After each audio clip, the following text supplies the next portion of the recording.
Welcome back class 8। आज हम poem number 12 Ravan नु मिथ्या अभिमान उसकी बाकी की जो पंक्तियां हैं उसको समझने जा रहे हैं। ठीक है, तो लास्ट वीडियो में हमने देख लिया था कि रावण धनुष्य उठा लेता है। ओके, बहुत ही बल कर कर शक्ति लगाकर वो धनुष्य को उठा लेता है, पर उसकी हालत क्या हो जाती है। ठीक है, और वो मैंने आपको बताया था कि लॉन्ग क्वेश्चन आंसर के पॉइंट है कि वो अपने 20 हाथों की शक्ति लगाकर धनुष्य उठाने जाता है पर उठता नहीं है। फिर उसको बहुत ही बुरा लगता है, तब वो अपने दांतों से अपने होंठ को पीसता है।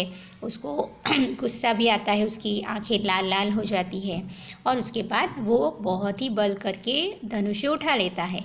तब क्या होता है, उसको परस्वेद पसीना अपनी बॉडी से निकलता है, मतलब पसीने से तरबतर हो जाता है और घणो श्वास चढ़े छे, मतलब उसकी सांस फूलने लगती है, थक जाता है वो। पण एने अभिमान थाय छे कि जुओ जुओ बधा राजाओने, मतलब इशाराथी तो नहीं पण पोतानी शक्तिनुं बळ बतावता कहे छे कि मैं आ धनुष्यने उठावी लीधुं छे। ओके, हवे आजनी पंक्ति।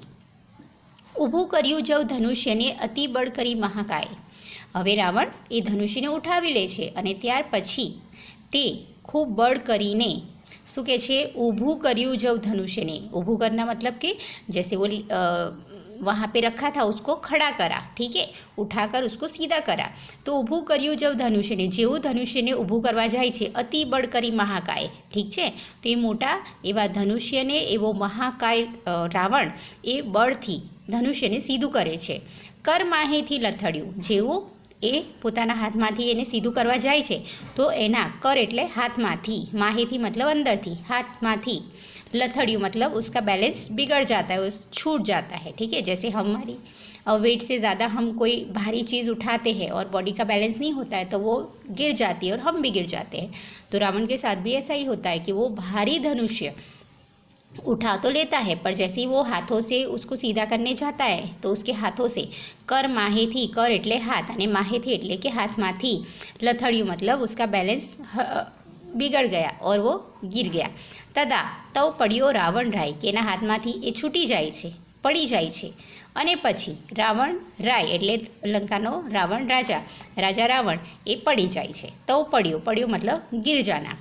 पृथ्वी ऊपर पड़ियो 10 मुख। ठीक है, तो हाथ में से वो धनुष्य भी छूट गया और रावण जमीन के ऊपर गिर गया।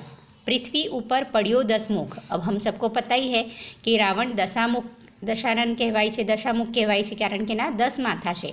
ओके, तो 10 मुख एवो कोण छे, रावण। तो पृथ्वी पर पड़ियो 10 मुख के 10 माथावाळो रावण ए पृथ्वी पर धम्म करीने पड़े छे। थयो पूर्ण प्रहार। ओके, तो बहुत ही भारी चीज़ अगर एकदम जोर से गिरती है तो कैसी आवाज़ आती है, तो अहींया रावणनी पण हालत एवी थाय छे कि रावण खूब ज एवा 10 मोढावाळो अने 20 हाथवाळो आवो महाकाय, ठीक छे, आवो महाबली एटले मोटा शरीरवाळो आवो रावण ज्यारे पड़े छे जमीन पर तो पूर्ण प्रहार एटले खूब जोरथी अवाज आवे छे। तेनी ऊपर पड़्યું ત્રંબક ચંપાયો તેની વાર, અને પછી શું થાય છે કે પેલું ત્રંબક નામનું ધનુષ્ય પણ તેની ઉપર પડી જાય છે। તેની ઉપર પડ્યું ત્રંબક ચંપાયો તેની વાર, ચંપાયો मतलब दब गया। ठीक है, उसके नीचे वो गिरा और उसके ऊपर धनुष्य भी गिर गया। तो तेनी ऊपर पड़्યું ત્રંબક ચંપાયો તેની વાર, तो ધનુષ્યની નીચે કોણ દબાઈ ગયું, રાવણ। ઓકે, પહેલાં રાવણ પડી ગયો અને એના પછી એના ઉપર ત્રંબક પડી ગયું। ते भड़ाको सबड़ो थयो घनी उड़ी रजने ठार। ठीक है, तो बहुत ही भारी, जैसे कोई बोरी हम फेंकते हैं या कुछ भारी चीज़ फेंकते हैं तो चारों तरफ से कैसी धूल उड़ने लगती है। तो ते भड़ाको सबड़ो थयो, भड़ाको मतलब जोर से भड़ाको आवाज़ आई, सबड़ो थयो मतलब खूब जोर से आवाज़ आई, अने घनी उड़ी रजते ठार। उड़ी मतलब उड़ना, रज मतलब धूल मिट्टी, जो ठार मतलब जो ज़मीन के ऊपर चिपकी हुई थी मिट्टी वो उड़ने लग गई। ठीक है, छोटी छोटी बारीक बारीक जो धूल मिट्टी के वो कण होते हैं वो उड़ने लगे। ते भड़ाको सबड़ो थयो एटले खूब जोरथी अवाज आयो अने चारों तरफथी धूल उड़वा लागी। हवे यहाँ समझ में आया ना कि आज हमने क्या देखा कि रावणे पोतानुं धनुष्य उठावी लीधुं छे। ओके, सॉरी, रावणे पेला त्र्यंबक नामना धनुष्यने उठावी लीधुं छे खूब बळ करीने, त्यारे एने अभिमान पण थाय छे, पण एनी हालत खूब खराब थई जाय छे अने श्वास चढ़े छे, एना शरीरथी पसीनो निकळवा लागे छे। पछी ते धनुष्यने ઊભું કરવા જાય છે બળથી, જોર કરીને, પણ એના હાથમાંથી એ ધનુષ્ય છૂટી જાય છે અને રાવણ જમીન પર પડી જાય છે. ખૂબ જોરથી પૂર્ણ પ્રહાર સાથે તે જમીન પર પડી જાય છે. કેવો? દશમુખવાળો રાવણ. અને તેની ઉપર શું પડે છે? ત્રંબક નામનું ધનુષ્ય, અને તેની નીચે રાવણ દબાઈ જાય છે.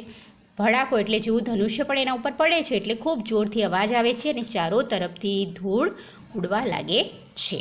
ઓકે. રુધિર ચાલ્યું મુખ થકી થયો કચ્ચર થયો નિર્ધાર. ઓકે. તો એનું હાલત શું થાય છે? એના મુખમાંથી, બિચારા ઉસકો ચોટ લગ ગઈ, તો એના મુખમાંથી રુધિર એટલે કે ખૂન. ઓકે. રુધિર એટલે લોહી, ખૂન, રક્ત, જો બી કહો. તો રુધિર ચાલ્યું મુખ થકી કે એના મોઢામાંથી લોહી નીકળવા લાગે છે. कच्चर थयो निर्धार के नो पूरा चूरमा कचुम्बर बन गया बेचारे का. वो बाहरी धनुष्य उसके ऊपर गिर गया और ऐसे दब गया कि उसकी हालत बिल्कुल ख़राब हो गई. कच्चर थयो निर्धार कि जैसे कि नींबू का कैसे हम निचोड़ देते हैं उस तरीके से त्र्यंबक के नीचे दबे वो रावण की भी हालत ऐसी हो गई. पुकार कर तो बोलियो तमे सुनो सर्वे जन. तो बेचारे की हालत इतनी ख़राब हो जाती है तो वो पोकार करना मतलब चिल्लाना, आवाज़ देना, सबको बुलाना. पोकार कर तो बोलियो कि सबको बुलाता है और क्या कहता है? तमे सुनो सर्वे जन के सभाમાં બેઠેલા બધા જ જે જનો એટલે કે લોકો છે, બધા રાજાઓ છે, તે सुनो એટલે સાંભળો. ठीक है. तो यहाँ से भी एक क्वेश्चन आएगा. बड़ा मैंने जो बताया कैसी कैसी हालत होती है, उसके मुख से भी खून निकलने लगता है. उसके बाद वो क्या कहता है? तो પોકાર કરતો એટલે બૂમો પાડતો રાવણ બોલે છે, તમે સુણો સર્વેજન કે સભામાં બેઠેલા બધા જ લોકો સાંભળો, હું દબાયો છું. तो वो अपनी हालत बताते हुए कहता है कि હું દબાયો છું, મને કાઢો, થાય પીડા તન, कि मैं इस धनुष्य के नीचे दब गया हूँ, મને કાઢો, मुझे બહાર નિકાલો. થાય પીડા તન, પીડા એટલે દર્દ અને તન એટલે શરીર, કે મારા શરીરમાં ખૂબ જ દર્દ થાય છે, પીડા થાય છે, તો મને બહાર કાઢો, મારી મદદ કરો. અરે જનક મુજને કાઢ વહેલો જશે મારા પ્રાણ. હવે જનકને પણ બોલે છે કે મુજને એટલે કે મને, કાઢ વહેલો, જલ્દી જલ્દી મને આ ધનુષ્યની નીચેથી બહાર નિકાળ. જશે મારા પ્રાણ, મારા प्राण ચાલ્યા જશે. મારી હાલત આવી છે કે મને મારા प्राण ચાલ્યા જશે તો શું થશે? ओके. तो यहाँ पे समझ में आया कि रावण पृथ्वी के ऊपर गिर जाता है, उसके ऊपर धनुष्य गिरता है, उसके बाद वो उसके मुख से खून निकलने लगता है और वो चिल्लाने लगता है कि मुझे बचाओ, मुझे बाहर निकालो. आप लोग सब सुन रहे हो कि नहीं सुन रहे हो? और उसके बाद जनक राजा से भी बोलते हैं कि मुझे बाहर निकालो, मेरे शरीर में बहुत पीड़ा हो रही है, मैं ये धनुष्य के नीचे दब गया हूँ और मुझे बाहर जल्दी नहीं निकालोगे तो मैं मर जाऊँगा, मेरे प्राण चले जाएंगे. ठीक है. अब यहाँ से जो कुंभकर्ण से लेकर यहाँ लास्ट लाइन है वो हम नेक्स्ट वीडियो में समझेंगे, क्योंकि लंबा हो जाएगा वीडियो और फिर बहुत ज़्यादा समझ नहीं आएगा एक साथ. ओके. तो आज मैंने जितना समझाया वो समझ लेना और ये क्वेश्चन आंसर भी याद कर लेना. ओके. Thank you.